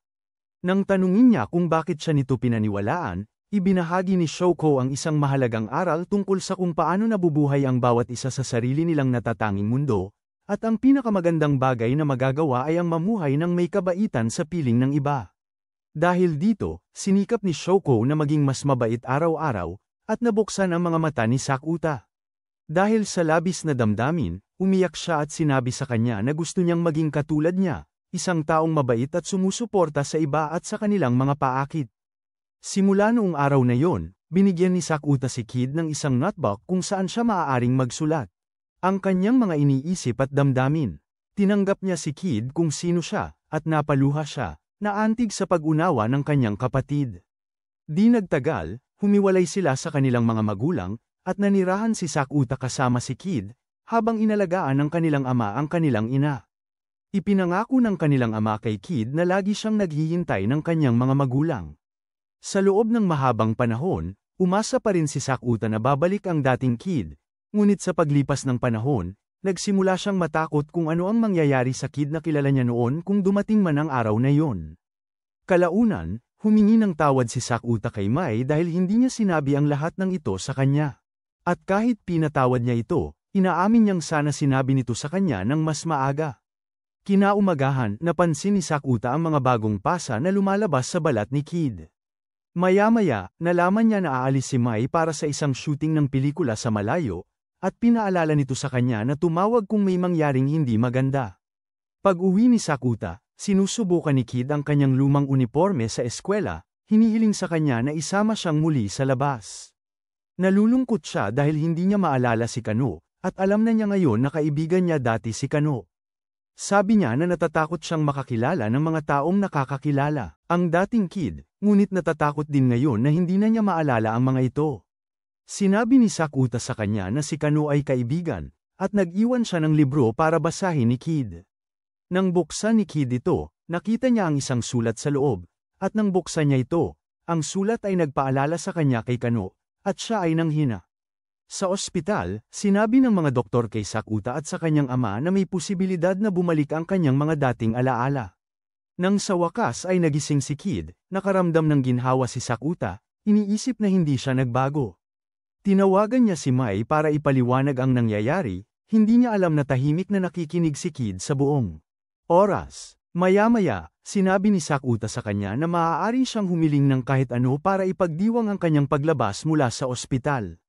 Iminungkahi niya na makita ang mga panda, ngunit sinabi ni Kaide na gusto niyang pumasok sa paaralan sa halip. Pumayag si Sakuta at humingi ng tulong sa kanyang ama para matupad ang kanyang hiling. Tinanggap ito ng kanyang ama, ngunit bilang kapalit, hiniling niya kay Sakuta na ipakilala siya sa kanyang kasintahan. Nangako si Sakuta na gagawin niya ito sa ibang pagkakataon. Kinabukasan, inihatid ni Sakuta si Mai na mawawala para sa kanyang trabaho sa loob ng ilang linggo, at nangako si Sakuta na palagi siyang nariyan kapag tumawag siya. Pagkatapos niyang umalis, tinatanong ni Nodoka kung natatakot siya sa kalagayan ni Kid, at inaamin ni Sakuta na bilang kuya niya, tungkulin niyang magmukhang malakas, kahit natakot siya kapag hindi nakikita ni Kid. Nang marinig yun, naantig si Nodoka at humingi ng paumanhin sa pagtatanong ng sobra. Maya-maya, bumisita ang isang counselor mula sa paaralan sa bahay ni Sakuta para makita si Kid, at binibigyan niya si Kid ng payo kung paano magsimulang bumalik sa pag-aaral at hinihikayat siyang patuloy na magpagaling. Kinabukasan, nang may buong tapang, lumabas si Kid ng kanilang apartment at tumungo sa paaralan sa kanyang sariling mga paa kasama si Sakuta sa kanyang tabi. Ngunit nang marinig niya ang mga estudyanteng nagtatawanan, nagpapanik siya, iniisip na pinagtatawanan siya, kaya nagpa siya silang huminto at sumuko para sa araw na iyon. Pagkalipas ng mga araw, sinubukan nilang muli, ngunit si Kid ay naiinip, iniisip na hindi sapat ang kanyang pagunlad. Napansin ni Sakuta na kumakalat ang pasa at hinimok siyang magpahinga, ngunit tumanggi siya, tumatakbo palayo at sumisigaw na wala siyang panahon para dahan-dahanin ang mga bagay. Noon na pagtanto ni Sakuta na alam niyang ang dating Kid ay bumabalik. Natatakot siya nang makita niya ang isang grupo ng mga babae, at ang mga pasa. Kumalat pa lalo, bumigay siya at umiyak, nagtatanong kung bakit hindi siya makausad. Desidido, dinala siya ni Sakuta sa isang biyahe sa istasyon ng tren at napunta sila sa zoo, na lubos na ikinagulat niya. Sumigla si Kid nang makita niya ang mga panda at lahat ng iba pang hayop, kumikinang ang kanyang mga mata sa tuwa. Sinabi ni Sakuta na maaari siyang bumisita kahit kailan niya gusto at binigyan siya ng isang taunang zoo pass, na nagpasaya sa kanya sa pag-iisip na makabalik. Nang gabing yun, huminto sila para kumain ng puding at dumaan sa bagong daan pauwi, daan na nagdadala sa kanila malapit sa paaralan. Inakyat ni Sakuta ang gate at inanyayahan si Kid na sumilip sa loob. Tahimik nilang ginalugad ang mga walang lamang pasilyo, at mahinang sinabi ni Kid na sa susunod, gusto niyang pumunta kapag maliwanag ang araw. Plano nilang ipagdiwang ang pagtatapos niya ng kanyang mga layunin sa susunod na araw. Ngunit pagdating ng umaga, nagising si Kid na nagsasalita sa ibang tono at ibang paraan, na parang ibang tao siya. Naduraj ang puso ni Sakuta nang mapagtanto niyang bumalik na ang kanyang nakatatandang kapatid. Samantala, patuloy na tinatawagan ni Mai si Sakuta matapos marinig na pumunta si Kid sa eskwelahan noong isang gabi, ngunit hindi niya sinasagot. Sa halip, tinawagan ni Sakuta ang kanyang ama, ipinapaliwanag na nabawi na ni Kid ang kanyang lumang alaala at hinihiling sa kanya na pumunta sa ospital para makita siya. Pagdating nila, ipinaalam ng doktor na hindi na nga maalala ni Kid na nagkaroon siya ng amnesia at dapat manatili muna sa ilalim ng obserbasyon. Nagsimulang magsalita si Kid katulad ng dati, at napaiyak ang kanyang ama sa sobrang saya. Samantala, dahil hindi mapigilan ang kanyang emosyon, lumabas si Sakuta ng silid at tumakbo ng mabilis sa hallway, umiiyak ng walang tigil. Sumigaw siya, nagmamakaawa, humihiling sa kung sino mang nakikinig na ibalik ang ibang Kid, yung Kid na gumawa ng bagong alaala kasama niya. Para makabalik sila para makita nilang magkasama ang mga panda. Bigla na lang, nagsimulang lumabas ang dugo sa kanyang dibdib kung saan dating naroon ang peklat na parang tigre, at biglang sumulpot si Shoko, halos parang isang multo na tinawag ng kanyang sakit. Inalalayan niya itong umuwi, ginamo ang kanyang sugat at pinalitan ang kanyang damit habang sinusubukang pakalmeyan ito. Sa kanyang pagdadalamhati, tinawag ni Sakuta ang kanyang sarili na walang silbi. Pero malumanay na sinabi ni Shoko na ginawa niya ang lahat ng kanyang makakaya gamit ang puso na mayroon siya. Dagdag pa niya na mahal siya ni Kid at pinahalagahan ang bawat sandali na magkasama sila bago siya nawala. Para patunayan ito, binuksan ni Shoko ang diary ni Kid at nagsimula. Binabasa ng malakas. Sa loob nito, isinulat ni Kid kung paano niya naramdaman na hiwalay siya sa lahat, dahil nakikita nila siyang isang estranghero na naninirahan sa katawan ng kanilang anak. Pero para sa kanya, iba si Sakuta. Isa siya na nanatili sa tabi niya, hinahayaan siyang mamuhay ng malaya bilang si Kid. Isinulat niya ang tungkol sa panunood sa kanyang kapatid na lumaki, pumasok sa paaralan, nagkaroon ng unang trabaho, at nagkaroon pa nga ng napakagandang kasintahan na nagngangalang Mai Sakurajima, ang artista. Alam ni Kid na pasa ni Sakuta ang sisi dahil hindi siya nailigtas mula sa pangungutya, at nag-alala siya na muling maramdaman nito ang sis-isang iyon kapag nawala na siya. Kaya naman, siya ay ginawa niya ang kanyang listahan ng mga layunin para makamit niya ang mga ito kasama siya, para hindi siya magsisi sa huli. Gusto niyang ngumiti ito sa tuwing naiisip siya, hindi umiyak.